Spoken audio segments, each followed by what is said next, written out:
sales. Sales suck so much. Man, why is no one buying? What am I doing wrong? I don't get it. Okay, so most women that I speak to hate the idea of sales. And to be honest, I don't think that is by itself such a bad thing, because in a lot of ways, the way sales is done is not actually helpful, especially to the times that we live in. If you're somebody that really hates sales, I want you to know that that is actually a good thing. It's a good thing as long as you start recognizing what it is you actually hate about sales, and you also realize that there is another way of doing it, right? Because sales by itself isn't good or isn't bad. It's how we actually do it that makes the difference. Because, one of my favorite quotes in sales is, we all love to buy, we just hate being sold to. And we all know that's true because, more than any generation ever before, we're more in debt because we love buying shit so much, okay? Like, that's one of our biggest issues. We love buying stuff. I love buying things like my clothes, or things that make me, happy or excited, or that I really want and I desire. I love buying. And, that's exactly the difference. It's when we want to buy something, we have a desire for something. What most of us mean when we say we hate sales is the fact that we hate somebody, pushing us, onto something, or, like trying to convince us, or where it feels icky or not, not good in any shape or form. So, that's what we really need to resolve. We need to resolve that conflict because, again, that's something I say, to all my clients is, at the end of the day, if you want to be in business, selling is literally the definition of being in business, because without selling your product or your service, you are not in business. That is what it means to be in business, is to offer a service and a product to the world. How you do it, though, is very, very different. And again, if you look at some of the biggest brands in the world, like, as I'm staring at the big Apple logo from my phone as I'm recording this, Apple has a very different way of selling than, maybe TK Maxx does, okay? So brands use what we call attraction marketing. We desire brands and we will pay sometimes ridiculous amounts of money for brands that we really want versus, something else, because it's something that we desire. And you don't have to be a, like $1 billion brand like Apple to do so. Every single one of us can use these techniques.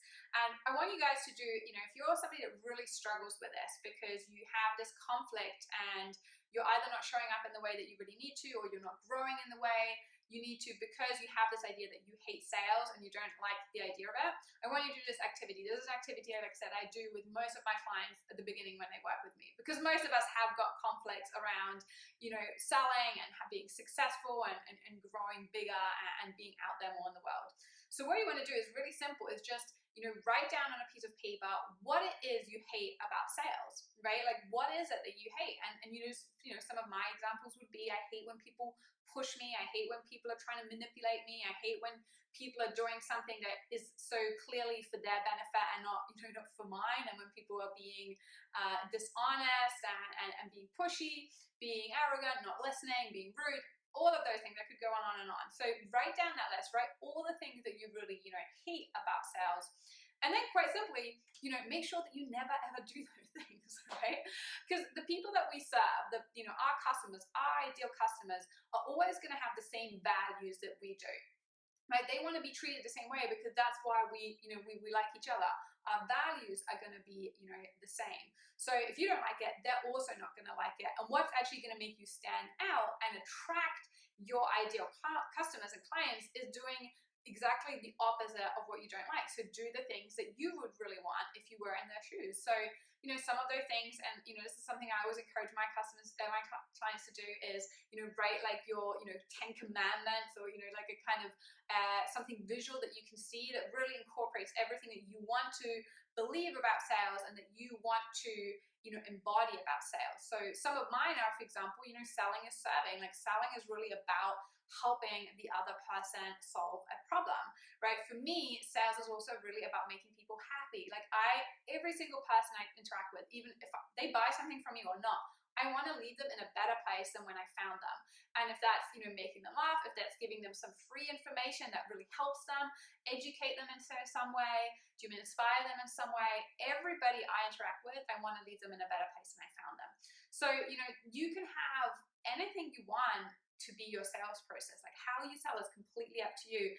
And it's really about, deciding for yourself, removing any conflict that's kind of stopping you, and getting really clear on what you want. And that's why, like I said, I often get my clients to write it out and put it on a, somewhere they can see, because if they ever get stuck in their head again of like going into the old habits of like, I hate selling, they can see it and remind themselves that what selling is something that we can define to ourselves. It just means being out there. And if, honestly, there's a reason I'm so passionate about this, and especially, teaching people that are but heart-centered, that are passionate, that are people that want to go out there and do good things and serve, and it's not just all about the money, is, if we're not the ones showing up, and if we're not, being more generous in sales, and where we're really focusing on providing value and serving people, well, then the only option is for people to buy from people that are doing the exact opposite. So I hope if this, this is something, that area that you're, struggling with, this really helps you. If you have any more questions or, comments, please feel free to, leave them in the comments below. If you love this video and you want to see more like this, make sure that you're following me on Instagram at jen_rotman. Also, you can join my Facebook group, which you'll also find on my Facebook page at Jen Rotman. Basically, Jen Rotman, anywhere you need to find me. And if you otherwise have any questions, feel free to also just message me directly. I always love hearing from you guys. Other than that, I just want to say thank you so much for watching this video. I appreciate you, and have a beautiful time until I see you next.